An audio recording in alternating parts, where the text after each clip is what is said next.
chamber pressure looks good. Doubling up. Roger, roll with planet. Water towers fly! Flight downside speed off. Speed off. Yikes. You bet. Okay. We don't need any more of these.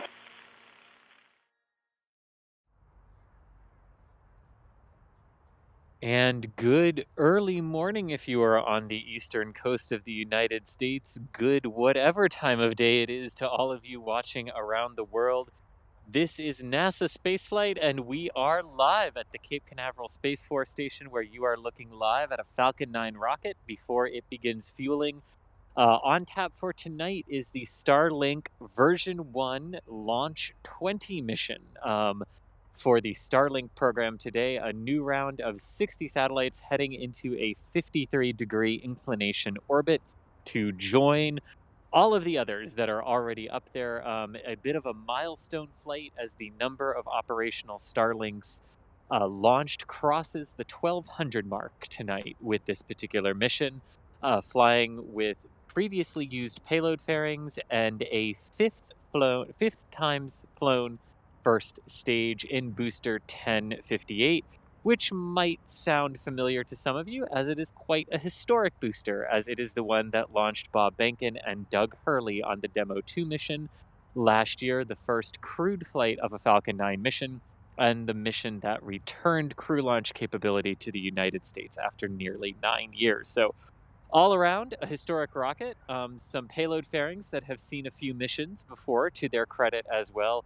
But right now, things progressing toward a liftoff that is scheduled for 3:13 a.m. local time, which is 8:13 a.m. UTC. For the next hour, I will be your host along with Thomas Berghardt. My name is Chris Gebhardt. I am the assistant managing editor of NASA Spaceflight. And Thomas, you are joining me, and Thomas is on camera duty tonight. Thomas, how's it going? 1 second. Let me interrupt quickly to correct a mistake I made. I did totally not put the wrong booster in our ticker. So Chris was correct. Michael Baylor was very much incorrect. Apparently there are too many boosters for me to keep track of these days, but yes, this is B1058 launching for the 6th time. Go ahead, Thomas. Oh, good. What's up, everybody? Thomas Burkhardt, also reporting here from the ITL Causeway on the Cape Canaveral Space Force Station, ready to do my best tracking today's rocket. I got screwed out of my most recent tracking attempt thanks to L17 disappearing after 15 seconds, but we're going to try again tonight. So how's it going, everybody? We Thank are you. indeed going to try again tonight. And the other voice you heard there on our back end was Michael Baylor, our producer extraordinaire, joining us tonight. Michael, how's it going for you? I'm doing great, and I'm off to a solid start with that. That booster launched the previous Starlink mission. That was the Starlink V1 L17, but apparently I still had that number in my head. But yes, Chris is correct. B1058, which flew Bob and Doug last May, is flying for the 6th time now today. So we'll see how many flights this ends up accumulating by May of this year, but that would be by far the most launches in a single year if this is. I mean, I'm assuming this will be up to 6 or 7. I mean, 7 or 8 launches by the time May comes around. So that is going to be an impressive year for one single booster. Yes, it will. An impressive year for any single rocket being asked to do that many missions. Yes, indeed. So part of what we do here at NASA Spaceflight, for those of you who are joining us who are regulars, welcome back. We will start with the super chat questions and questions from everyone here momentarily. If you do have a question that as we go through the countdown and the liftoff here tonight, go ahead and tag us at NASA Spaceflight in chat. And that will be that sends it to a little program that Michael has written that makes it easier for us to see and grab questions out of the queue. So just tag us at NASA Spaceflight, and we will get your question added to our queue. And as we wait for that, and as we count down here at T-minus 58.5 minutes and counting, let's take a little. How about an overview of the mission tonight, Thomas? What can we expect here tonight as Falcon 9 lifts off Pad 40 here from the Cape? Absolutely. Another pretty standard standard Starlink mission today. Again, like Chris mentioned, lifting off from pad 40 on the Space Force Station side of Cape Canaveral. Afterwards, the rocket will pitch downrange to the northeast, fly along the eastern coast of the United States. If you are in states of Georgia or the Carolinas, and you happen to be up at 3 in the morning, you might be able to catch a glimpse of Falcon 9 tonight as she flies northeast. After stage separation, the first stage, 10:58 on its sixth flight, will make a landing attempt on Just Read the Instructions, which is stationed downrange for tonight's launch. And then also Go Searcher and Go Navigator, two traditional Dragon recovery vessels but serving fairing recovery duties today, are also stationed downrange to make two fairing recovery attempts after splashdown. So those will all be occurring in the northern Atlantic. The second stage, meanwhile, will head into an initial parking orbit prior to a coast phase, and there will be a very brief, about 1 second burn to enter a more circular orbit, and resulting in Starlink deployment about an hour after launch. 60 Starlink satellites on board, no rideshare payloads or anything, just a pretty standard Starlink mission. Like we've been seeing many of this year, making up the majority of SpaceX manifest, in fact. But yeah, overall, pretty standard mission profile for Starlink tonight, and one that we've seen a couple times this year, and we'll see many more throughout the rest of the year. And we have a question to start us off. This is a question we're going to get a lot tonight, so I think it's a good one to start with. Ray of Light asking, why does the SpaceX site, I think they mean the YouTube channel, say live in 4 hours at 6:10 a.m.? Chris? Yes. Good question. We don't know. Sometimes that little encoder for the time is a bit confused. But nothing that we have heard, nothing from SpaceX, nothing from the reps here at the 45th indicate that anything other than a target liftoff at 3:13 a.m. is what is planned here today. And unlike the last Starlink mission, which went from 39A, which had a couple of launch windows in the day, correct me if I'm wrong, Michael, but I have not seen a dual launch window for this particular one, only the 3:13 a.m. target. This was the second opportunity of the day based on the opportunities they published a couple days ago, so this already is the second opportunity they had. Well, that explains why I haven't heard of a second opportunity, because we're in the second opportunity. Great. As we say, there's a lot to keep track of throughout everything. But yeah, so then there we go. This was, as Michael said, the second opportunity of the day. So yeah, no idea why that 6 a.m. thing is there, but it's definitely not for this mission. Definitely not. And you can usually, in the description of the YouTube video, SpaceX puts the launch time, and you will find that on today's video, that does match with 3:13 a.m. Eastern time. And when they do update the YouTube video, usually those descriptions are updated at the same time, so that's usually a good way to double check if it's an error or an actual time change. But I can tell you this would not be the first time that SpaceX has entered the wrong start time on their YouTube channel, so don't read it'll too be much into that. I was going to say, and what will be fun for Sunday's attempt? When it comes 2 hours after the local time change here, but not yet for where you are out in California, Michael. That'll be fun. You better remind me about that, because that could Yes, I will. That could screw me up.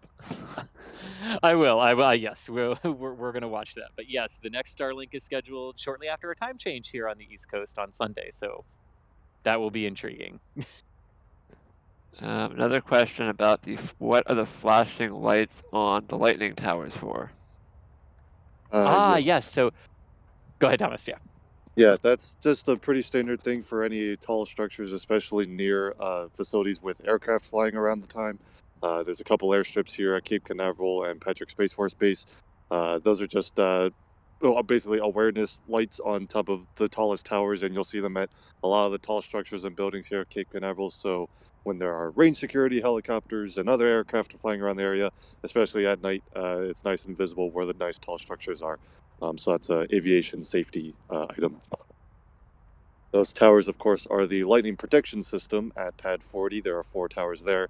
If you look at any of the major pads here at Cape Canaveral, you'll see they all have some form of lightning protection. Over at 39A, it's just in the form of the one big lightning rod on top of the crew tower. At 39B, there are 3. Are there 3 or 4 at 39B? Actually, there are 3. Okay, I'm not going crazy. 3 towers over at 39B. There's a couple at the Delta 4 Heavy pad, a couple at the new Blue Origin pad 36. So That's a standard feature across all the pads here at Cape Canaveral, as lightning is pretty common around these parts, and you don't want your rocket to get struck by the lightning, so they put those lightning towers up to protect the facilities. Yep, and a couple of super chats from Moldy Space Industries. Thank you for the $5. I'm going to regret it in the morning and during my lab, but glad to be awake and here for the hashtag Thomas Fan Club. Always appreciated. Marco, thank you for the membership, and Flex says, thanks for the coverage as always. Here's a question. Go ahead. Oh, and I was going to say, and speaking of always, I was giving them a chance to get finished up here.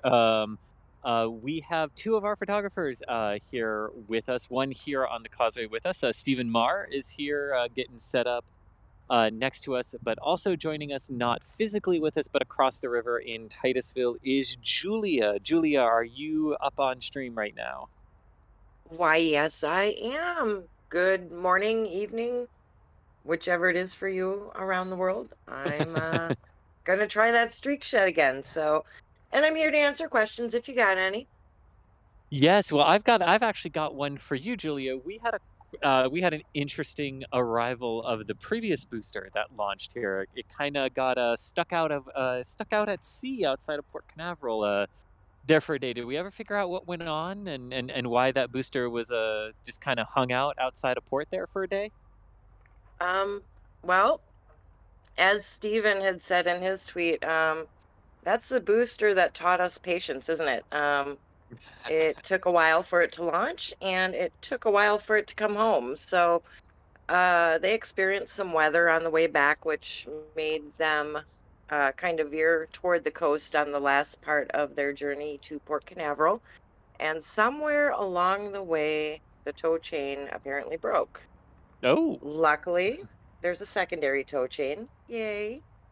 And that got them here.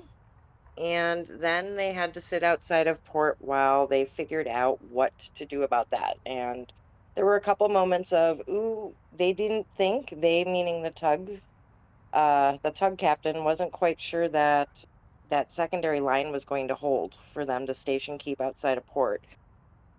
So we got to see some action with the SpaceX's little fast boat go out there in some waves. And they verified it was okay.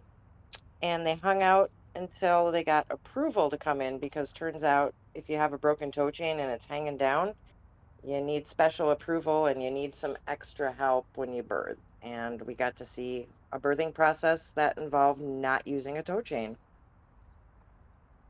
that's pretty cool. Yeah, it was kind of cool, actually. Same amount of tugs, just a different process with ropes, and they were actually tied down with line to the drone ship to spin it around. So kind of different, kind of cool, and you could see it all on Fleet Cam even better. Indeed, Fleet Cam is that one that we have out by out at Rusty's there in the port, keeping an eye on what goes on there across the channel at SpaceX's facilities over there. In fact, this is Fleet Cam right now that you are looking at, looking between some shipping pallets there of the Falcon 9 on the pad. So should get some, hopefully we'll get some good images from Fleet Cam as this mission takes out. But if you have any questions about port or booster recovery operations, please tag us at NASASpaceflight in chat. Julia is your person to get those answered. So if you do have any questions about recovery or port, do let us know. And any other generic questions about SpaceX or Starlink missions as well, just tag us at NASASpaceflight in chat, which I believe we have some questions. Correct, Michael? Yes, we do. Let's see what else we have in our queue. Spammy Spammerson asks, how long is the coast phase for tonight's Starlink mission? It's on the order of around 40 minutes or so. I don't have the exact number in front of me, but it's about 40 minutes from SECO 1, the first cutoff of the second stage, and the really brief, less than 1 second reignition for circularization and payload deployment. So about 40 minutes, which results in a payload deploy about an hour after. And I know we've answered this already, Chris, but we're getting lots of questions about the SpaceX stream still as people join. Yes. So maybe one more time, why does the SpaceX stream say a 6:10 a.m. start time? Yeah, so this is a glitch on YouTube site. The launch is not 6:10. It is indeed just about 48 minutes from now at 3:13 local, 8:13 UTC. And you can also, if you open up the description of that video on YouTube, you can see that SpaceX does themselves say that it is a 3:13 a.m. liftoff. So that I admit that time gave me a heart attack as well, because when I got here, the first thing I did was ask Michael, "Why does it say 6 o'clock on the SpaceX stream?" But yeah, just an error on YouTube's part. Not six. We're just about 47 minutes away from a liftoff here. Okay, and let's see. I don't know if have any of us read Liftoff. We have somebody asking what our thoughts are on the book. I know I have, so if nobody else has, I can answer the question. But have any of you read Liftoff yet? I have sadly not had the time yet. No. I've not yet either. I will give the book review then. I guess it's up to me. I did read Liftoff this past week. If you don't know, go back to NSF Live a couple of weeks ago. We had Eric Berger, the author of Liftoff, on NSF Live, and he talked about the book a bit. But it is a book about the early days of SpaceX and how they reached orbit. So it's a very interesting book. There's a lot of great stories on the initial days of SpaceX and what it took for SpaceX to reach orbit. So if you have not read it, I highly do recommend it. It is a good book, and it's kind of, I would say if you've read the Elon Musk biography by Ashley Vance, it's kind of similar to that, but it's only SpaceX as opposed to all of Elon Musk's companies such as Tesla and whatnot. Let's see more questions. Charlie says, which booster is this and which flight number for this booster? Yes. So this is booster number 1058, the same booster that launched, among other missions, the Demo 2 flight last May, which brought Bob and Doug up to the International Space Station and returned human spaceflight capability to the United States. That booster then went on to fly the Anasis 2 mission in July, some Starlink missions as well toward the end of the year, and then it last flew in January, just 2 months ago, on the Transporter 1 mission. So this is the first booster that successfully performed a vacation maneuver, landing in the Bahamas, down in the tropics. So yeah, so it last flew 2 months ago, and this will be its sixth mission. So technically B1058-6. For this one. And I think I might preempt a question here, but let's go ahead and talk about the fairings on this one too, because the fairings are also being reused from prior missions as well. One half of the payload fairing previously flew on the aforementioned Anasis 2 mission, as well as the SXM-7 mission last December. And the other payload fairing flew as part of a polar launch mission out of Vandenberg last year on the Sentinel-6A mission in November before being recovered from the Pacific Ocean. And now it is here on the East Coast for its East Coast fairing debut. Fun fact, Chris. Yes, These indeed, are Julia. the two fastest turnaround times for fairing halves. Ah, very nice. What do you know off the top of your head? What how quickly they were turned around, or what Thanks those to records Colin, are? I do. That would be the active half, which is the one that flew on Sentinel 6A, was a 110-day turnaround. And the passive half that flew twice was actually an 88-day turnaround. Ah, very nice. So there we go, between 88 and 106 days, thereabouts for the two fairing halves. Records on that. That's awesome to know. It's good to see them breaking those turnaround records, not just with the boosters, but with the other equipment as well. And yeah, it's we do now interesting have. because. Oh, go ahead.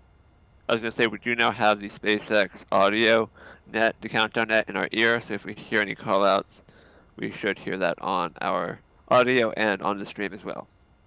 That's good. That should start in 5 minutes or so as they get ready to pull go or no go for fueling, so we'll listen in on that. But talking about fairing recovery and booster reuse, those are both really important to supporting this launch cadence especially with how many Starlink missions they're planning to launch. And Julia, you can actually talk a bit about this because they've been changing their fairing recovery plans a little bit. We know we've got 2 Dragon recovery vessels downrange for tonight's launch, but they're on fairing duty. Can you tell us a little bit about what's going on there?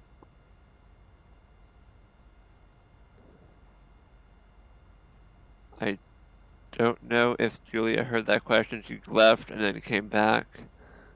Okay, she might be setting up her camera. Just in case, Nope. I can take. Oh, I there you go, caught Julia. ya. Yeah. Somehow all of you and I totally disconnected, but I'm here. What was the question? Yeah, I was just asking about these fairing recovery plans that SpaceX has been adjusting recently. We know we've got 2 Dragon recovery vessels downrange tonight, but they're on fairing duty. You want to tell us a bit about that? All right, so we've got the apparently multi-purpose Dragon recovery vessels, Go Searcher and Go Navigator, and they will be doing the duties of fairing recovery, which means, of course, scooping because they are not fast boats, and this is what they did for the last mission. With that being said, Go Ms. Tree has 2 arms left, and Go Ms. Chief has no arms. So we don't know what that means exactly just yet. We're watching and waiting and seeing what the direction is, but I think they've decided that catching may not be in their best interest anymore. Scooping seems to be the way to go, and the fairing halves have been, or at least the newer ones, have been altered to accommodate the vents being in a better position for floating in the ocean until they are recovered. So we're waiting to see what's going to happen with the fast boats, Miss Chief and Miss Tree, or if maybe they might go to the West Coast and maybe have a new design and help support those jobs that are coming back for the recovery fleet out in Vandenberg. And you just answered Rough Riders' question for you, Julia. Rough Riders had asked why Miss Tree and Miss Chief were being dismantled, so hopefully that answers your question, Rough Riders. Thank you for the super chat. CPL Daywalker with $100. That is for the coffee fund, the tea, and also the beer fund. So thank you so much. It's super generous, and I hope that Chris, Thomas, and Julia will all get themselves a coffee for this early morning launch. Thank you very much. Yeah, thank you so then- much. Appreciate it. And then a couple more questions. We actually have one for you, Julia. Mind sharing what the secret settings are for your streak shots? Well, then they wouldn't be a secret. Well, let me put it this way. It's going to depend on how close you are to the launch. So Steven's settings for a streak shot will be different than my settings. Today I'm going to be using ISO 100, and I'm going to be at probably F16 because I have some foreground light, and I will be letting the shutter stay open until, well, landing, because having it open a little bit longer isn't going to hurt anything. And if you catch that landing burn, or at least the reentry burn, then I think it's pretty fun. So that's what I'm using tonight, at least. Yeah, and Chris, it is pretty clear tonight, I think, so we might see that entry burn, right? Indeed, we might. It is very, very clear to the northeast, so good odds.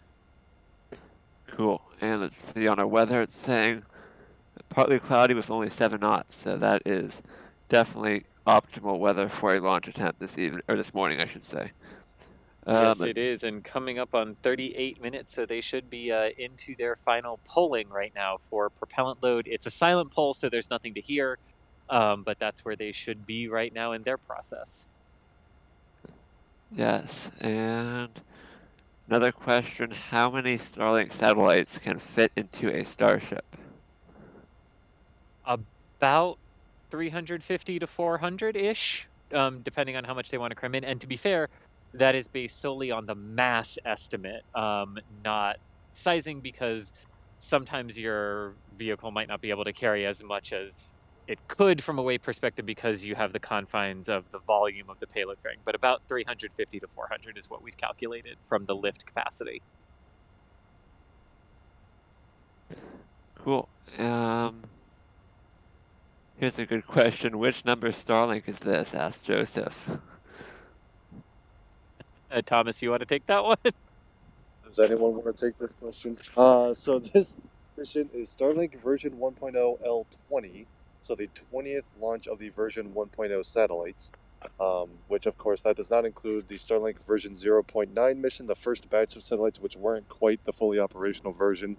And it also doesn't include the 2 demo sats, the 2 Tintin Starlink satellites, which launched on a rideshare from Vandenberg before that.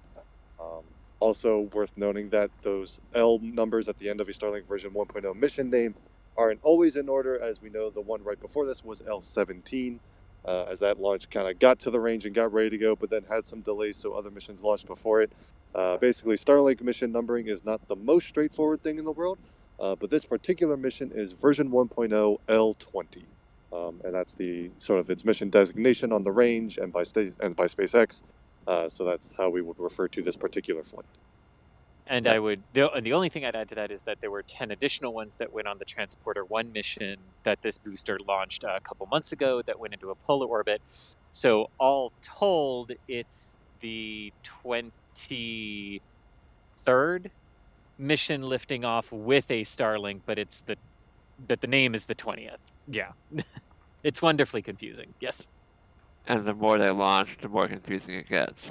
Yes. Also, we can really quick, I know we're still waiting for countdown to confirm propellant load, but we did just hear a sound that is usually indicative of the ground support equipment coming to life over from pad 40, so that seems like a good sign that fueling will be on track to start in just about a minute here at T-minus 35 minutes. And let's see more questions.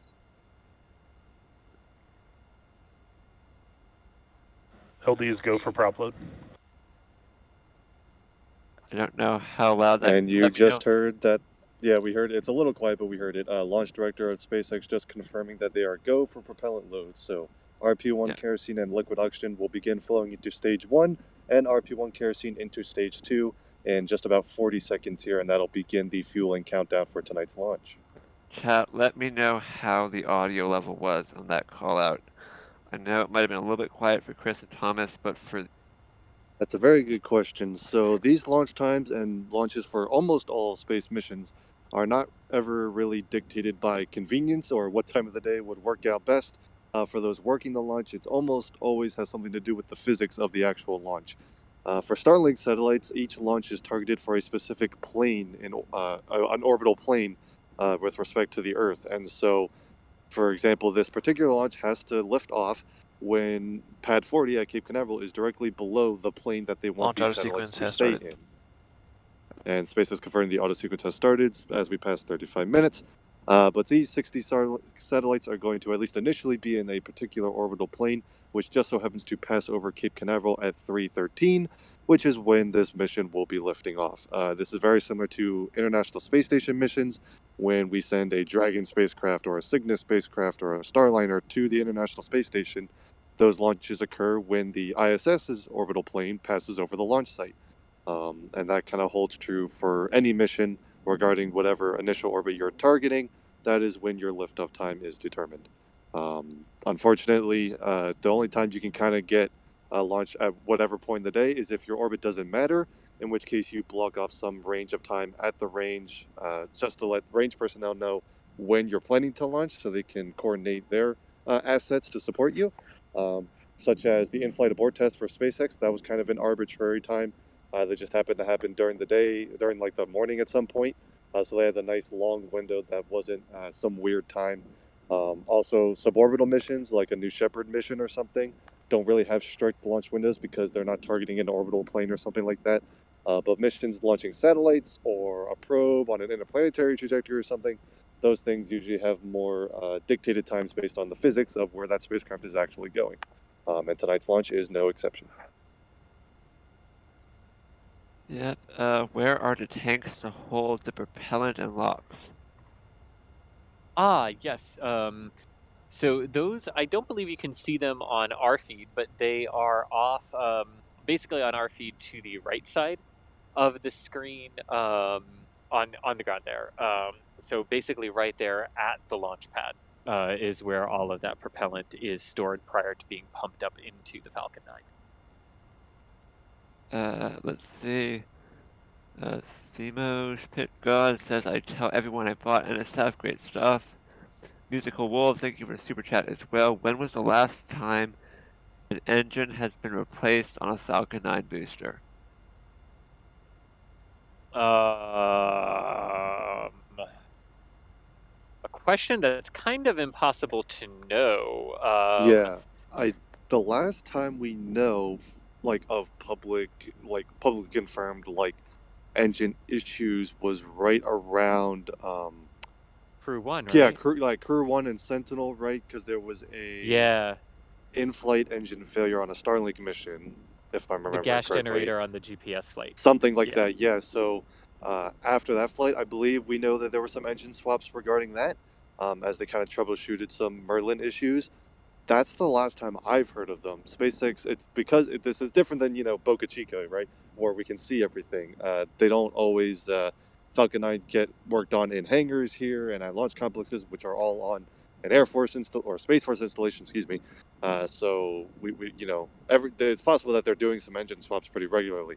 Also, that's not even necessarily a bad thing. We know that for the most part, the 9 engines on the first stage tend to stick with that stage, but every once in a while, if there needs some maintenance to be done, or there's a minor issue and they want to swap out engines, they can just do that, which isn't really indicative of an issue, rather than just normal rotating engines in and out of the flight boosters cycles. So it's possible that happens a little more regularly, and we just wouldn't know about it. But the last time we've heard of engine issues on Merlin would have been back then, kind of around right before Crew 1, as they were troubleshooting some gas generator issues. There was, of course, also the Starlink L-19 landing failure, which was not engine related, but rather related to some of the heat protection near the bottom of the vehicle. So, I don't think that applies. I'm trying to think if there was anything else more recent, but I don't think so. It would have been a while since we have heard of any Maryland issues to really talk about. Jalen, thank you for the super chat.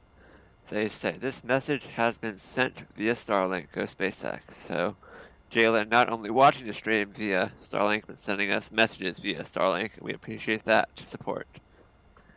Space Fan says hello world from Indianapolis. Thanks to NSF for the coverage. Jonathan says hello from Muncie, Indiana.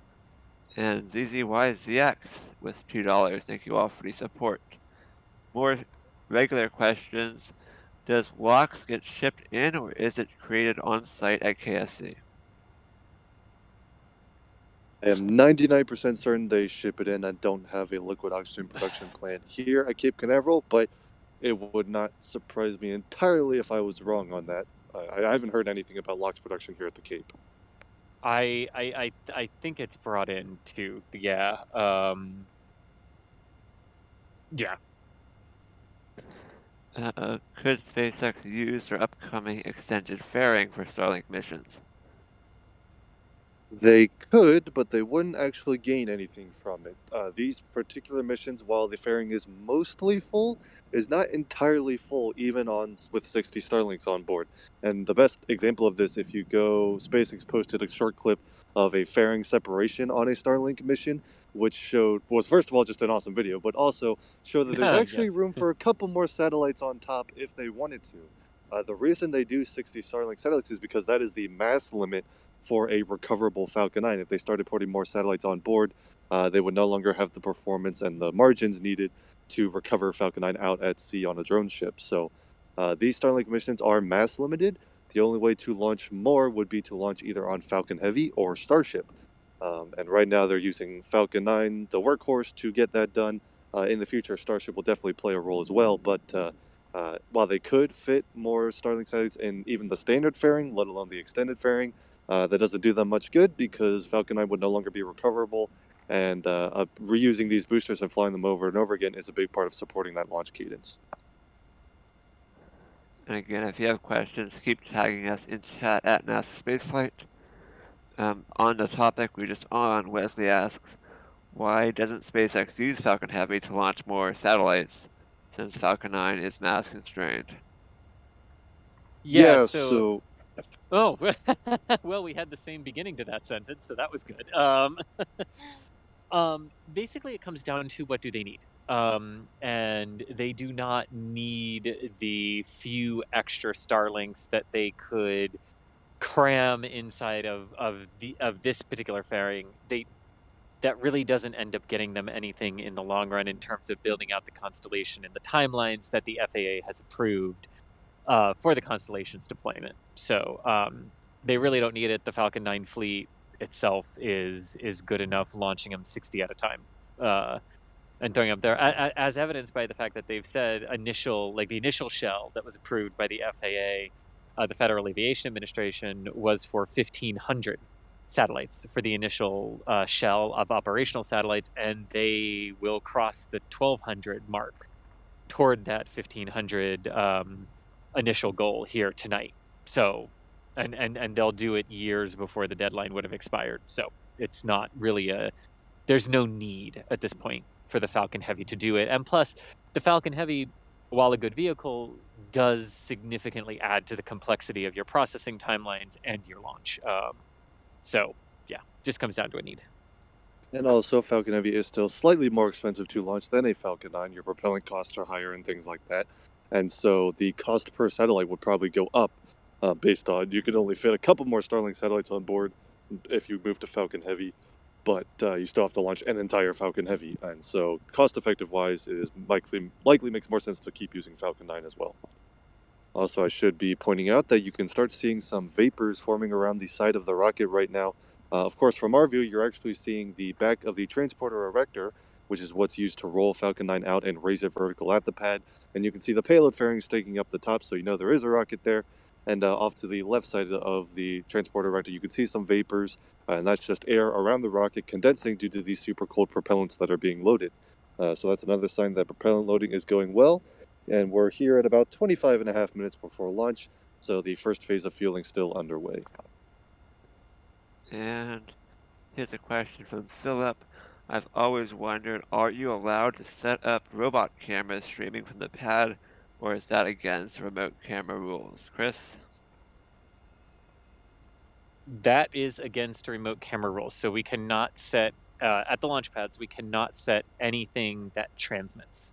So only local record when we set remotes at the pad. Yep, you have to remember not only is there a rocket that sometimes it's launching payloads of importance to national security, but these launches also take place inside of a Space Force station. So it's a very highly restricted area, regardless of even if the transmissions can interfere with the launch. They don't want any sort of transmissions from an area of national security importance, if that makes sense. ZZYZX, thank you for another super chat to correct a mistake from their previous super chat, I guess. They say, well, I made a mistake on the last super chat. Unusual question. How are you all doing? I'm doing just fine. It's early morning, but we're here for a rocket launch, so no complaints. How are you? I'm exactly the same way. It's early. It doesn't feel early yet. It will feel early when we get back in our cars to begin our drive home. But no, all good, all good. Not another place I'd rather be right now. Let's see. What are the 4 big towers around Falcon 4, and why are they there? 4 of them. Yes. So these are not something you really see a lot this time of year in winter. Although heading into spring, they'll be more and more useful, especially as we hit summer.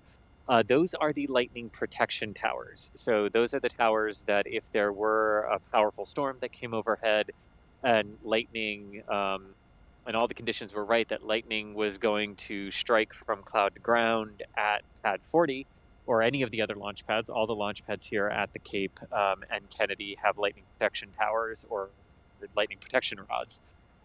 Basically, the lightning would strike the top of those towers, and the energy would be harmlessly transferred through a series of wires down to the ground and protect the millions of dollars of equipment and payload and everything that is on the launch pad. So that is what you are seeing around Falcon 9. Like I said, all the launch pads here at Kennedy and Cape have them. Not all of them have 4, some have 2, some have 1, some have 3.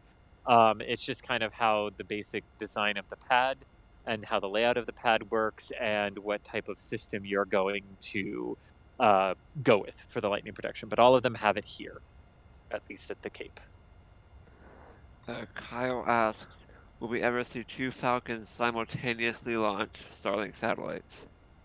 Not if the Eastern Range has a thing to say about it. No, one rocket at a time, but they are making incredible strides here on the range to increase the number of missions that they are able to get off the ground. In fact, earlier this year, about a month ago, the range actually approved just 4.5 hours between 2 Falcon 9 Starlink missions.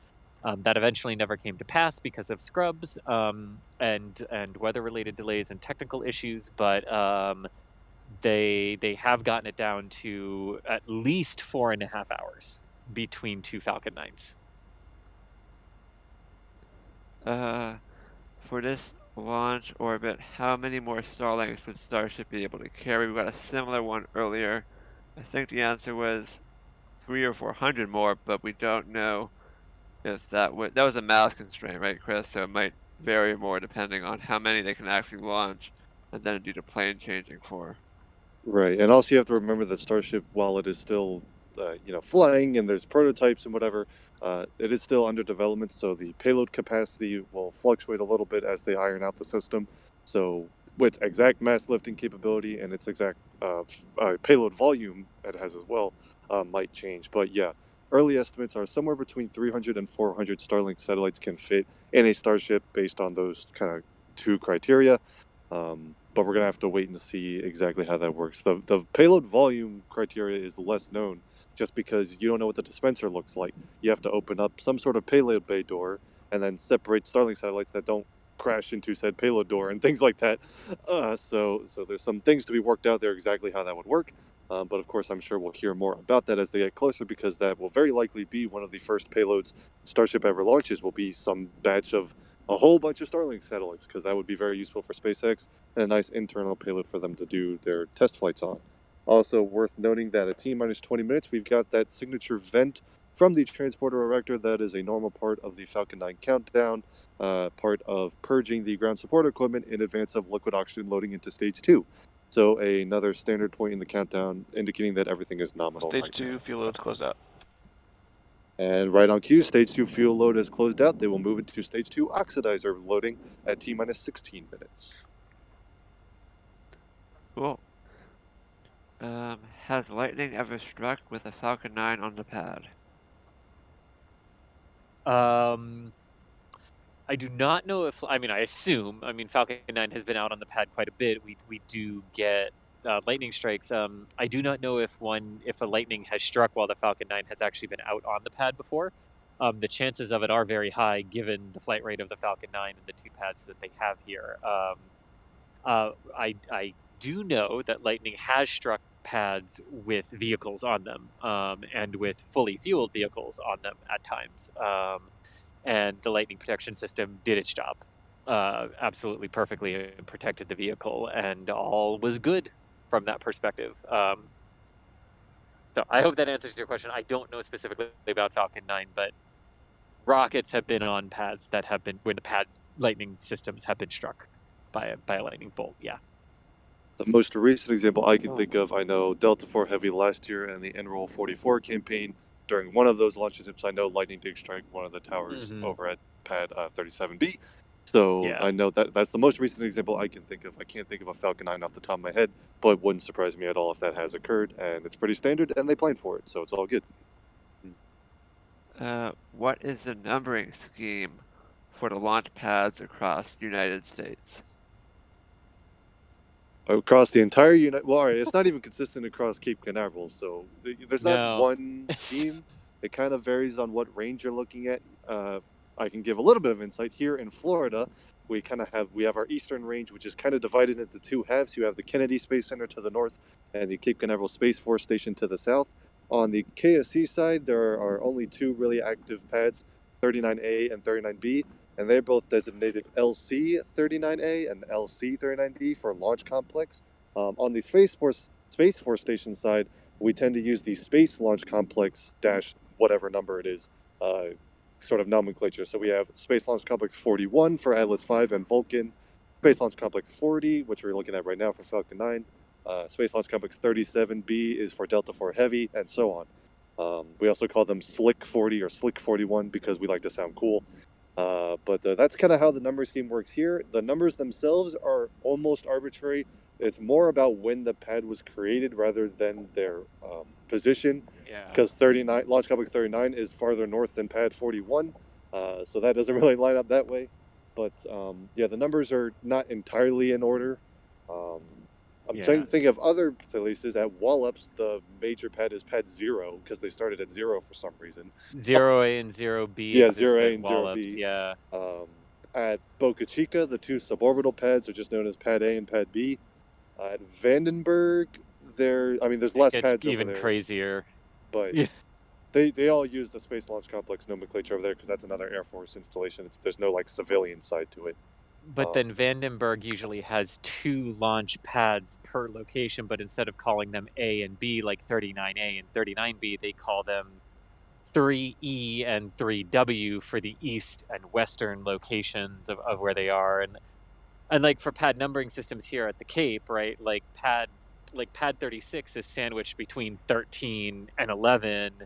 There's a 37B, but there is no 37A, and there never was a 37A. It's just kind of random, yeah. Yeah.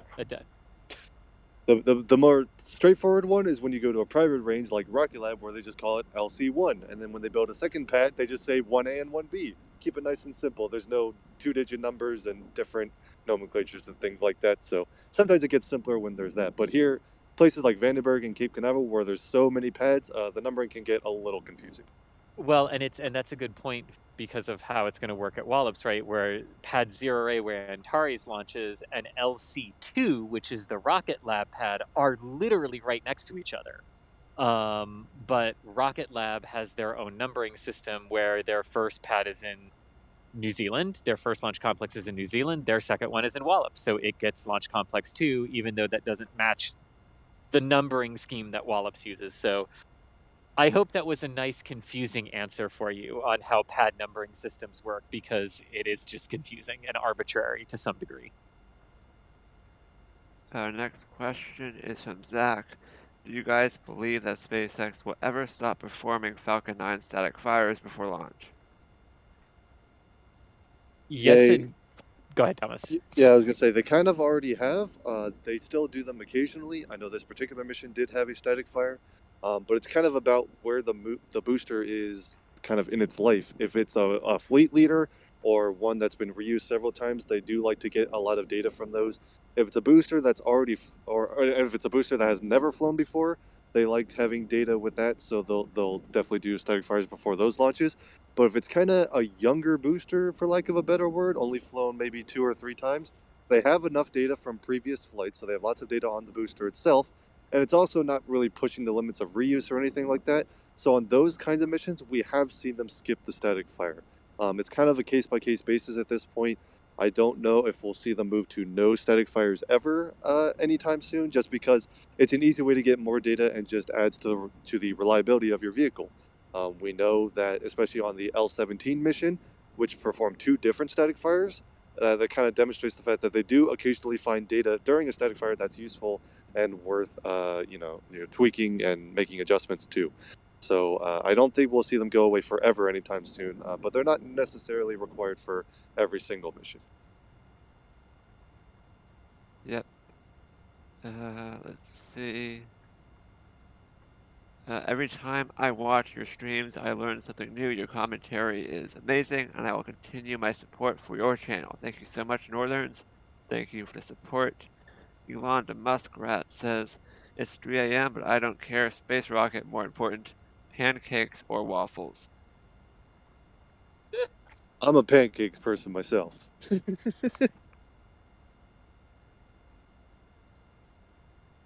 Chris, are you going to add your vote? Yeah, I was muted. My honest answer would be neither, but if I have to choose one of them, it would be waffles. Okay, let us Um, know in chat if you're Team Pancake or Team Waffles. Go ahead, Julia. oh, chocolate chip pancakes. There we go. That would have been my See, answer. this is why Julie and I get along so well, because I completely agree. Next time we do a morning launch, I'll make that happen. Thomas with the super chat as well. Good, very early morning. All saw Mary's lovely tweet of SpaceX celebrating in Boca Chica. Wonder why? Maybe they got some good news about HLS? Question mark. It was definitely we saw some fireworks over in Boca Chica. I do not think it was for HLS. The timing doesn't really line up. We're still expecting a little bit of a while before that decision is made. Honestly, I'm not sure I want to read into it too much because it might have just been a kind of a standard company like party kind of deal. I don't know. I wouldn't read too much into it. I don't think it was related to HLS or anything. Yeah, SpaceX does, SpaceX works their workforce very hard and they expect a lot from them, but they do, have parties and they do have gatherings and they do have celebrations, to when big milestones are achieved and, getting the final version 1 Starship, I don't know what the heck they're calling it, but the first of the series, right? 8 through 11, 11 completes the first Starship series in that regard before they move on to a different design with SN15. So it could have just been a celebration of getting SN11 to the pad, and hey, everyone, good work. That's what I think it was. Yeah. Isaac asks, how fast is Starlink internet? That varies. So there's some info in this on our launch article, actually by Anthony Iamoli. So if you want to read a bit about that, there's some data in there about some speed tests that people have been doing with the Starlink beta program. It's not super consistent because it is a beta program. They're still launching more satellites, as evident by tonight's launch, and so the service is kind of being built up. But it's kind of designed to be a high-speed alternative in like rural areas or places where good hardwired internet isn't really available yet. So it's not going to beat like fiber optic or anything like that.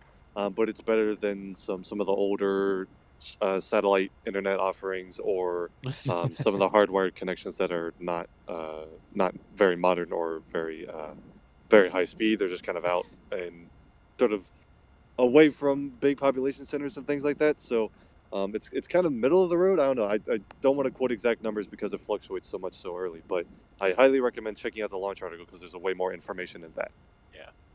Yeah. I mean, the only thing I would add to that is I know when Anthony, who wrote our launch article tonight, first got Starlink and was showing us the speed tests and everything on it, and some other people that I know up in the northern parts of the U.S. that have gotten it.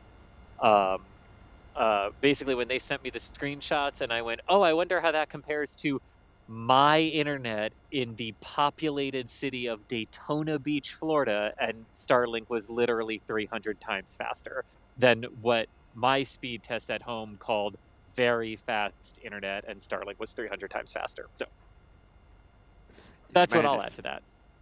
You might have just seen that quick shot of the drone ship we just saw, and luckily it did not look like there were any seagulls on the deck, so that is good news. Okay, good. Brant, thank you for the super chat. Rob also says, have you seen Apollo 50th on Twitter? Live history of the whole Apollo program. Have you seen that? Yeah, that's the website and the Twitter account who's like live tweeting events as they happened 50 years ago, right? Yeah, I believe so. I have seen that, and that was a pretty cool project to follow. It was, yeah. Also, really quick, a quick status update. We are coming up on 8.5 minutes, so the final bit of propellant loading will be wrapping up shortly.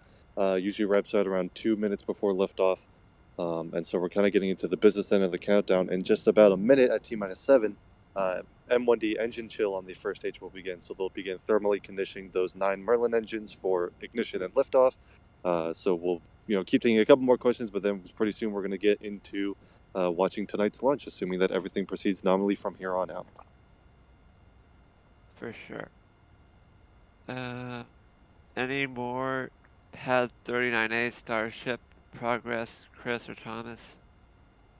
Not that we have seen. However, we generally there is no remote camera setup opportunity for Starlink missions, just because of how routine they've become, or are becoming rather. So it has not been since Crew 1 that a member of our team has been at 39A and laid eyes on it.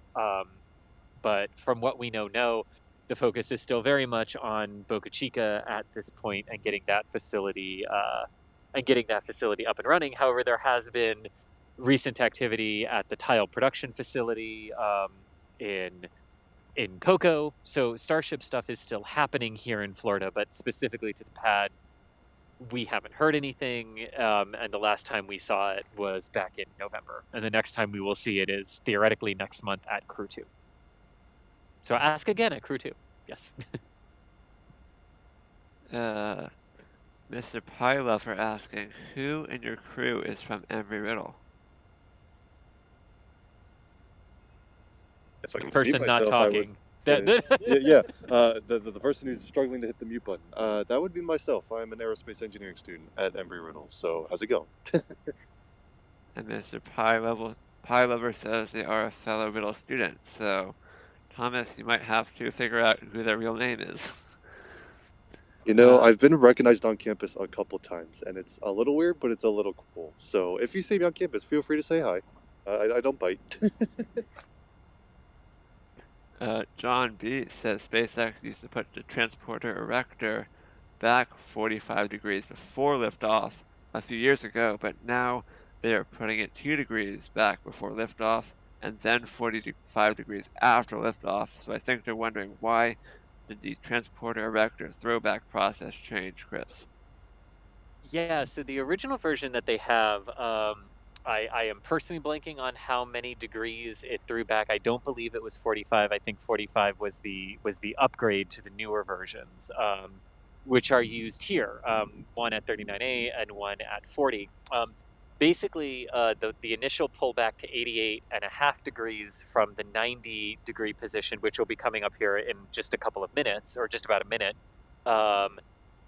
Basically, the less distance you can pull it back, the shorter all your cables and connections and wires and everything need to be kept, right? And then at T0, when all of those connections are severed from the rocket, the transporter erector throws back to its 45 degree position, in large part to protect itself from the intensity of the Merlin engines and the heat and everything that's being generated from them. It can really do on those original transporter erectors, they were doing a lot of damage, and they were cutting significantly into how long it was taking to turn the pad around between missions. So they upgraded to the newer versions that do the throwback maneuver here in Florida, because they were the ones that needed to be turned around quickly between missions, and they left the original one in place at Vandenberg. So the next time we have a launch at Vandenberg, you will see that original transporter erector where it pulls back like 35 degrees or 30 degrees or something like that, and then remains much closer to the rocket at liftoff. But that's because they don't have to turn the Vandenberg pad around every 10 days. They have a few months between flights to turn that pad around. So that's the main difference as to why they switched to the newer ones here, but kept the other one at Vandenberg. And speaking of, there it is. Strong back retract is in progress right now, so pulling back from that 90 to 88 degree position. I will speed through our remaining super chats as we approach launch. Brant, thank you for the support again. Ace is down. Thank you for the continued support. Michael says, watching from the balcony tonight at Port Canaveral. Love your show. Ants says, thanks for the many hours and huge effort you've all put into the live streams lately. Keep up the great work. And then Travis Says, could Starlink sats be used to make a larger telescope array around Earth, Mars, or even solar orbit? Could that fix blocking their Earth view? Could they I'm be not- made into telescopes? Not without a significant redesign. Yeah, Starlink satellites have Yeah. communication payloads on board to beam internet signals, but they do not have astronomy equipment. Those are two very Yeah. different instrument suites, so Starlink satellites would not fit well for that purpose. And the types of radio frequencies that they use are Stage not 1, the LOX load, close out. or what Thomas was saying are for communication purposes. They're not radio signal receivers like radio telescopes have. And we are Yeah. now under 2.5 minutes until launch. So, Thomas, want to give us a final status update before you focus on filming the launch for us? I can do that. So we're into the business end of the countdown here. Propellant load has closed out, as we heard get called out on the countdown net. So right now the final tricks are going to be underway. At T-minus 1 minute, Falcon 9 will enter startup, which is where the final minute of the countdown begins, and the flight, the tanks on board Falcon 9 get pressurized to flight levels. At T-minus 3 seconds, engine start will be commanded, and at T-minus 0, Falcon 9 will hopefully lift off from pad 40 and begin its journey to the northeast. Like we mentioned, this is a drone ship recovery today for just read the instructions. So there will be a downrange landing. Stage Hopefully 2, we'll LOX catch a load, glimpse close of the entry burn and more propellant loading being closed out. Hopefully we'll get a glimpse of the entry burn. We don't always, but it is a pretty clear night, so with any luck we will. We'll of course be piping in some camera feeds from SpaceX as well. But of course hoping for a downrange recovery, and then the second stage is heading to its initial orbit before a 40-minute coast phase, a brief reignition, and then payload deployment an hour after liftoff. But we're into the final minute here, so we're going to turn our attention to pad 40 and hope that Falcon 9 can take to the skies early this morning. Okay, and Thomas, you can go ahead and mute, and Chris will take us through the final countdown. Thomas, remember to adjust the camera shutter speed, please, and prepare to drop your filters. Yep, we got it. And you can hear our NSF checklist that we go through for that. But yes, under a minute now, about 45 seconds-ish to go in the countdown here for the planned 3:13 a.m. local time, 8:13 a.m. UTC liftoff of Falcon 9 on the Starlink L20 mission from Pad 40, closing in on the final 30 seconds of the count.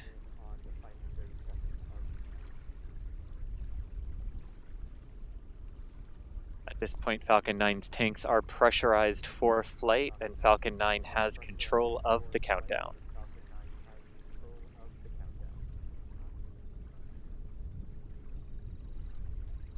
And with just a few seconds remaining, we have ignition of the Merlin engines, and we have a liftoff of the Falcon 9. Go, Internet rocket, go. The 20th Starlink flight underway from Florida.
Falcon 9 pitching downrange, heading out toward that 53-degree inclination orbit, bringing those new 60 Starlink satellites into orbit. First stage continuing to fire.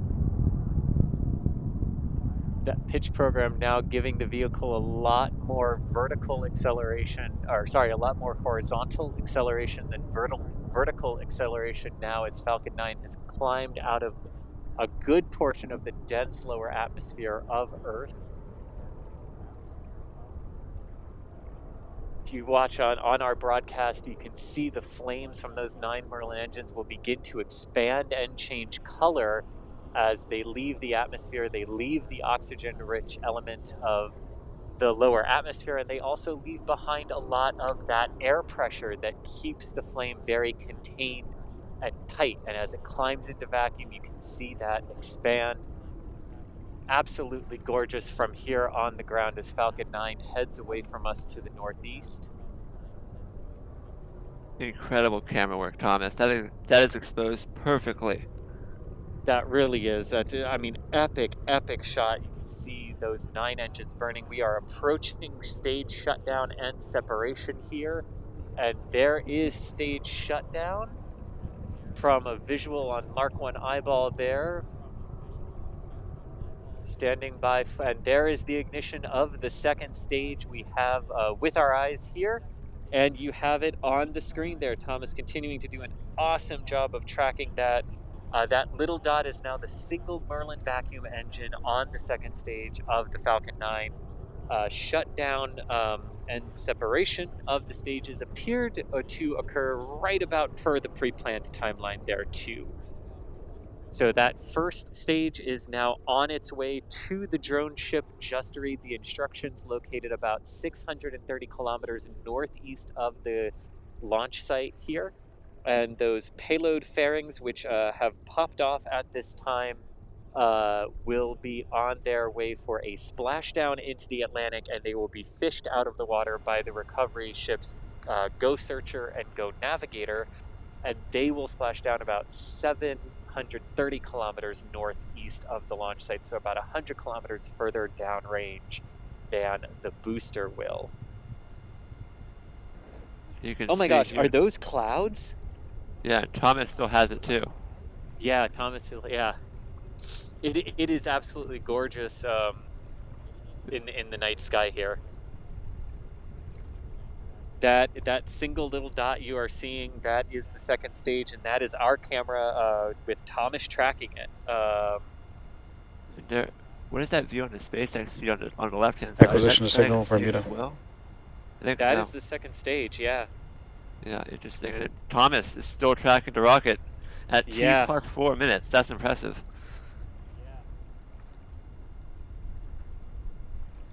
Yeah, so the mission continuing to go well, over 4.5 minutes into the flight now. You can see we still have a wonderfully clear view of it here from the Cape Canaveral Space Force Station, and there is the SpaceX feed as well, showing that nice glowing Merlin vacuum engine.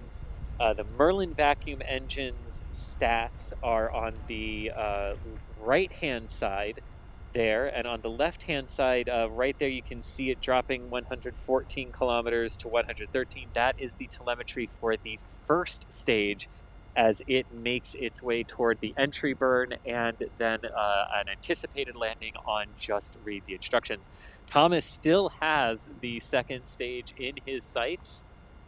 Incredible tracking work from him, and we will be standing by hopefully about a minute from now to also show you the entry burn, which is happening about 600 kilometers away from us, but it is still high enough in the atmosphere that we can see it on clear nights. So hopefully that is what we get as we stand by, but you can see that first stage now under 100 kilometers, having returned back from space, briefly crossing that boundary. Vehicle continues to follow a nominal trajectory. And there you hear that call out is exactly what we want to hear. The vehicle following a nominal trajectory, meaning that all is well from the guidance perspective on Falcon 9 right now as the second stage continues to ascend towards orbit. Standing by for that entry burn, which should be coming up any moment now. Steven's running over to show me a picture. So this is... Oh, dude, that's an epic streak. Oh, very good. Very good. Very good. There's the entry burn, I can Thomas. see it. I can see it. Stage 1 flight. There is the entry burn underway, and it's done or went behind a cloud. From our perspective here. Stage 1 entry burn startup. And it There just goes, ended, yep. I think. So it's passing between clouds. That's so cool. It's passing between clouds so we can see it and then it disappears. But there it is on your screen. You can see about 44 kilometers up doing that 3-engine entry burn. Stage 1 entry burn shutdown. The instruction. There we go. Good shutdown on that entry burn. And now we wait to see those views from just read the instructions. Epic tracking work, Thomas. Very good. That telemetry on the bottom left-hand corner of your screen from stage 1. So we don't have the video. You can see what's happening right now. It is slowing down pretty quickly. Yes, indeed. And Also that, signal and stage that 1 final from the landing Cape burn as will expected. begin at about 1.2 kilometers in altitude. That was just a loss of signal as expected from the second stage. So here we go for that first stage landing, which will occur just before the second stage reaches its initial parking orbit. Stage 1 transonic. Gonna listen in for SpaceX's calls here on the landing.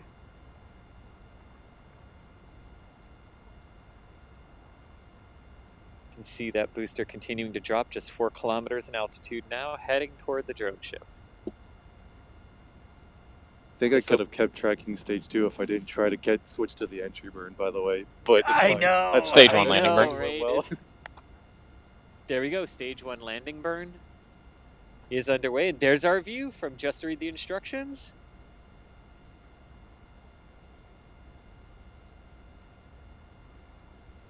Stage 1 landing leg deploy.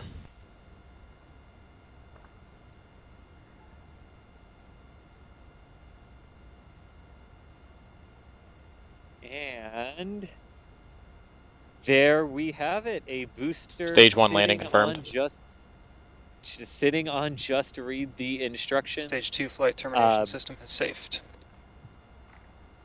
There we go. So that sequence of calls, the booster has landed and this flight termination system on stage 2 has been turned off in preparation for engine shutdown and initial orbit insertion coming up here in a couple of seconds. Seco. Right on schedule. There we have it. The Merlin vacuum engine on the Falcon 9 has shut Also down, signal stage 2 from the Cape as expected. Delivering its 60 Starlink satellites into their initial orbit. At this point, Falcon 9 is orbital, but not in its final orbit. There will be a reignition of the second stage for about a 1-second burn to finalize the orbit, and that orbit will be a rough 260 by 280 kilometer orbit. That those 60 Starlink satellites. Acquisition of signal. That those 60 Starlink satellites will be deployed into about an hour after liftoff, about 50 minutes from now. But all well, and we have a booster on a ship, and it will be coming back into port very, very soon. All part of SpaceX's reuse plan and very important for the continued flight rate that SpaceX is anticipating here this year.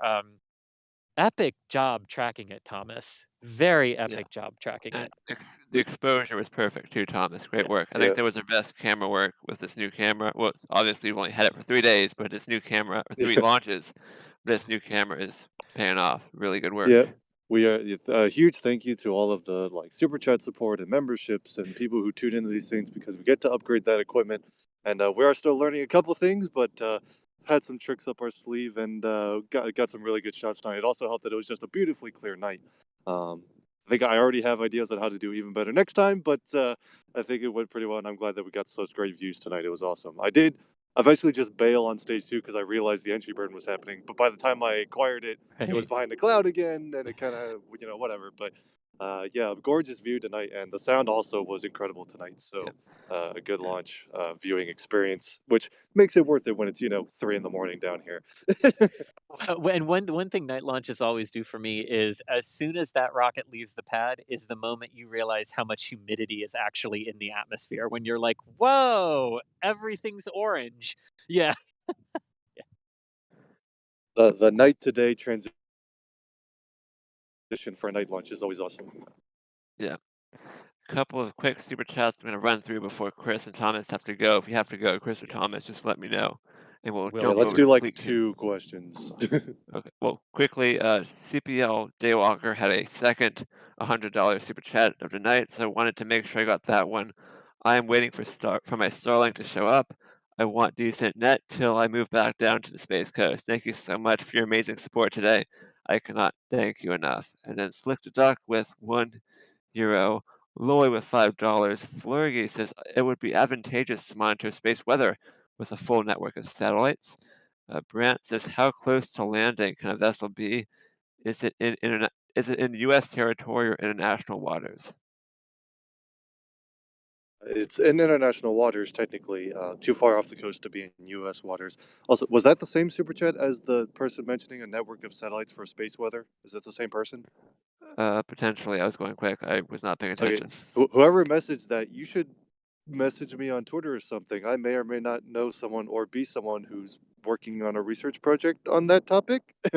Also, we just had a meteor right over the press site. It was over there. That was pretty cool. Anyway, continue, Michael. Sorry. Well, we have 2 more super chats from Brant, so good chance it was them. Thank you so much, Brant, for your big support today. Loy says beautiful launch as well. And then Themosh Pit God says, great tracking, Thomas. Wow, I agree. Thank you all for your compliments towards Thomas. I think he absolutely killed it tonight. Or this morning, I should say. For me, it's also Thank this you, morning. guys. I'm tired. But any final words, Chris and Thomas, before we sign off? Just as usual, thank you so much for watching, and thank you for all of the support. Our next live coverage will likely be from Boca Chica as Starship SN11 testing starts to spool up. The next launch here from Cape Canaveral is currently no earlier than Sunday morning from Pad 39A, the Starlink version 1.0 L21 mission. So stay tuned for all of that, as well as daily Boca Chica updates and everything else here on the channel and over at NASASpaceflight.com. But we'll be signing off here from the ITL Causeway at Cape Canaveral. So my name is Thomas Burkhart, reporter for NASA Spaceflight. Thank you so much, and we'll see you guys later. Chris, thank you for joining me out here tonight. Well, and thank you for joining me too. Yes, thank you everyone for joining us from around the world for this launch of 60 new Starlink satellites, which will hopefully one day make you able to order Starlink as an internet option in your area. NASA Spaceflight not sponsored by Starlink. Anyway, yeah, right. But yes, thank you everyone for the support and for joining us in the early morning hours. As Thomas mentioned, all of our streams coming up throughout the rest of the week. Definitely one thing that we will not be streaming because we are not there in person is the launch of a Shenzhou 7 rocket tomorrow with a classified Chinese satellite that is launching from the Wenching Satellite Launch Center or launch site there on Wenching Island. That is tomorrow around 1700 UTC. I don't think we have an exact time yet, but definitely watch out for that in our article because that is a cool rocket, even though it's launching a secretive mission. It's a cool rocket. So that's the next launch worldwide. But until then, Michael, Michael, how are you doing? And are we good to spool down here before I go around the horn with Julia and Steven too? Yep. I think you're good to do that. Let's do that. Alrighty. Also joining us here were Julia Bergeron. She was out in Titusville getting a streak shot. Julia, did it go well? Julia may be editing. Which to be fair, so is Steven. Yes, which to be fair, so is Steven. Yes, I'm here. Yes, it worked. It worked. So yes, I'm editing. So look for that shortly. And it was fun to hang out with y'all tonight. Thanks so much. Alrighty, and with that, we actually got our signal to start wrapping it up here. So thank you so much for joining us. Steven is editing in his car, but says hi to everyone. But that will do it for us. Again, it's about 45 minutes until the satellites separate, and it is mission complete. But that will do it for us for our live broadcast from here from Cape Canaveral. Thank you so much for joining us and for the support, and we will see you later in the week, nerds.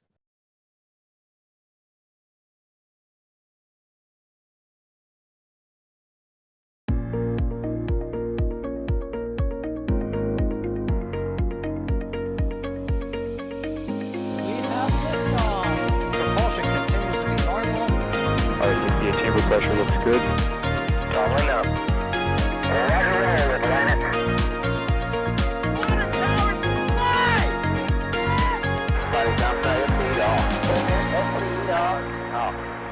Yikes. You bet. Concur. We don't need any more of these.